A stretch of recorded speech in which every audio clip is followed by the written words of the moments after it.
کیے جا سکتے ہیں، اور میں نے سوچا کہ شاید بہت زیادہ وقت ہوگا، میں نے اس کے لیے کچھ واقعات جمع کیے تھے، لیکن وقت نہیں، اور بہت سارے واقعات آپ خود جانتے ہیں۔ میں تو صرف ایک واقعہ جو صحابہ کے دور کے تربیت یافتہ تھے، حضرت عبید بن عمیر رضی اللہ تعالیٰ، مکہ میں ایک عورت رہتی ہے، بہت حسین و جمیل ہے، اور اس کو اپنے حسن کے اوپر ناز بھی ہے، اور کردار میں تھوڑی کمزور بھی ہے۔ ایک وقت میں شیشے کے سامنے اپنے چہرے کو دیکھتی ہے، اپنے شوہر سے کہتی ہے کہ تم بتاؤ، اس چہرے کو اگر کوئی دیکھ لے کیا وہ فتنے سے بچ سکتا ہے، وہ گناہ سے بچ سکتا ہے؟ نہیں بچ سکتا ہے۔ اس چہرے کو جو بھی دیکھے گا وہ فتنے میں پڑ جائے گا۔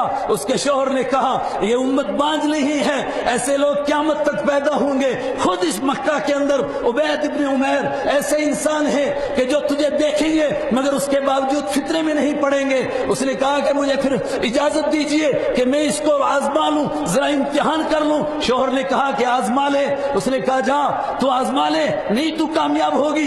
وہ گئی حضرت عبید بن عمیر کے پاس اور بہانہ بنایا کہ میں آپ سے ایک مسئلہ پوچھنا چاہتی ہوں، اور اس سے پہلے وہ آیتیں نازل ہو چکی ہیں، فَاسْأَلُوهُم مِّن وَرَاءِ حِجَاب، پردے کے پیچھے سے سوال کرو، اور جب گھر سے باہر نکلو تو اپنے اوپر اپنے چہرے کو ڈھانک کر کے پردہ کر کے باہر نکلو۔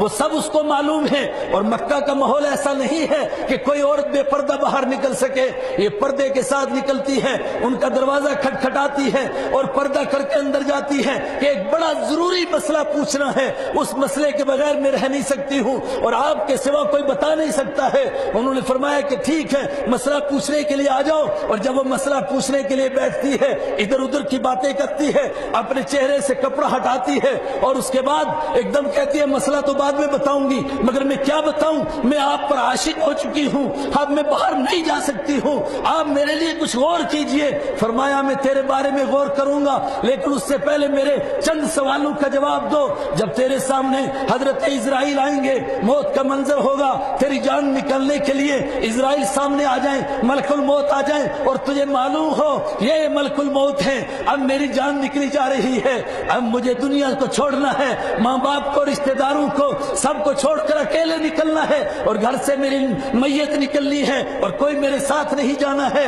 اس وقت میں ملک الموت تیرے سامنے موجود ہو، تو کیا کہہ سکتی ہے مجھے کہ میرے بارے میں غور کرو؟ اس نے کہا نہیں کہہ سکتی ہوں۔ جس کے سامنے موت کا منظر ہو، جس کے سامنے یہ وجوہ یومئذ ناظرہ الی ربها ناظرہ ووجوہ یومئذ باسرہ تظن ان یفعل بها فاقرہ، جس کے سامنے یہ منظر ہو، کچھ چہرے حشاش اور بشاش ہوں، کھلکھلاتے ہوں، اور کچھ چہرے اداس ہوں، اور ان کو لگے کہ اب کمر توڑی جائے گی، اب رب کی عدالت میں پیش کرنے کے لیے روح نکالی جائے گی۔ وجاءت سکرۃ الموت بالحق ذلک ما کنت منہ تحید، ان سے کہا جائے کہ یہ موت کی بے ہوشی آ گئی، اس سے تو بھاگا کرتا تھا، اب بھاگ کر کے دکھا۔ اس وقت میں تو مجھ سے یہ سوال کر سکے گی؟ اس نے کہا نہیں کر سکتی ہوں۔ کہا دوسرا سوال، تجھے قبر میں ڈالا گیا، تیرے رشتہ دار واپس آ گئے، تیرے گھر والے واپس آ گئے، اور اوپر سے بند کر دیا گیا، اور قبر کے کیڑے ہیں، اور رات کی اندھیری ہے، اور قبر کی اندھیری ہے، اور پھر تیرے پاس منکر نکیر پوچھ رہے ہیں من ربک، تیرا رب کون ہے، تیرا دین کیا ہے، وما تقول فی ھذا الرجل، اور ان کے بارے میں تو کیا کہتی ہے، یہ محمد عربی صلی اللہ علیہ وسلم تیرے سامنے ہے۔ مکہ کے کافروں سے پوچھا تھا الم یعرفوا رسولہم افلم یعرف اولم یعرفوا رسولہم، کیا انہوں نے اپنے رسول کو نہیں پہچانا، اس لیے نہیں مانتے ہیں؟ وہ رسول جس کو چرندوں نے پہچانا، جس کو درندوں نے پہچانا، جن کو جھاڑیوں نے پہچانا، اور جس کو چاند نے پہچانا، اے مکہ کے مشرکو کیا تم نے اس کو نہیں پہچانا، اس لیے نہیں مانتے ہو؟ اور پھر قرآن کریم نے کہا بل جاءہم بالحق، نہیں نہیں تم نے پہچانا ہے، اصل میں وہ حق لے کر کے آئے ہیں، اور حق تمہارے حلق سے نیچے نہیں اترتا ہے۔ اس قبر کے منظر میں اگر تجھ سے یہ سوال ہو تو کیا تو مجھ سے کہے گی کہ میری ضرورت پوری کرو اور میرے ساتھ نعوذ باللہ گناہ کرو؟ کیا اس وقت میں تو یہ سوچ سکتی ہے؟ اس نے کہا میں نہیں سوچ سکتی ہوں۔ کہا آگے بڑھ جا، محشر کا میدان ہے، اوہ سب کے سب انسان حاضر ہیں اور ایک دوسرے کو پہچان رہے ہیں، لیکن لا یسأل حمیم حمیما، کوئی دوست کسی دوست کو نہیں پہچانتا۔ یومئذ ینفخ فی الصور فلا انصاب بینہم، جب سور پھونکا گیا، عدالت میں حاضری ہوئی، اب رشتہ داری کچھ نہیں، کوئی کام نہیں آ رہا ہے، اور مجرم یہ چاہتا ہے کاش آج میری جان چھوٹ جائے، چاہے میری طرف سے سارے لوگ جہنم میں چلے جائے، اور تجھے رب آپ کے سامنے لے جایا جا رہا ہو، اس وقت میں تو یہ سوچ سکتی ہے؟ اس نے کہا نہیں سوچ سکتی ہوں۔ کہا پھر جب اعمال نامے مل رہے ہوں، اما من اوتی کتابہ بیمینہ، ہائے یہ ویسا خطرناک منظر ہے، میں اور آپ سب نہیں گھبراتے، صحابہ گھبراتے ہیں۔ اللہ نے دنیا میں لاج رکھی، اس کے دین کی وجہ سے چہرے ہمارے محفوظ رہے اور ہمارے چہروں پر نہیں لکھا گیا، اندر کے حالات باہر نہیں آئے۔ ہر آدمی جب اپنی کتاب زندگی پڑھتا ہے اور سوچتا ہے کہ قیامت کے دن مجھے میری کتاب زندگی ملے گی اور کہا جائے گا اقرا کتابک کفا بنفسک اليوم علیک حسیبا، پڑھ یہ تیری کتاب ہے، آج تو اپنا حساب لینے کے لیے کافی ہے۔ اور آدمی دیکھے گا مالی ھذا الکتاب لا یغادر صغیرہ ولا کبیرہ، یہ کیسی کتاب ہے، نہ رات کی تنہائی کو چھوڑا، نہ دن کے اجالے کو چھوڑا، سب کچھ اس کے اندر موجود ہے۔ پھر کیا ہو گیا؟ اس وقت میں تو اس کام کے اس برے گناہ کا تو خیال کر سکتی ہے۔ اس نے اس کی ایک چیخ نکلی، اس نے کہا مجھے کاش واپس جانے دیجیے، میں نہیں سوچ سکتی ہوں۔ یہ سب وہی سوچے گا جو آخرت کو بھول جاتا ہے۔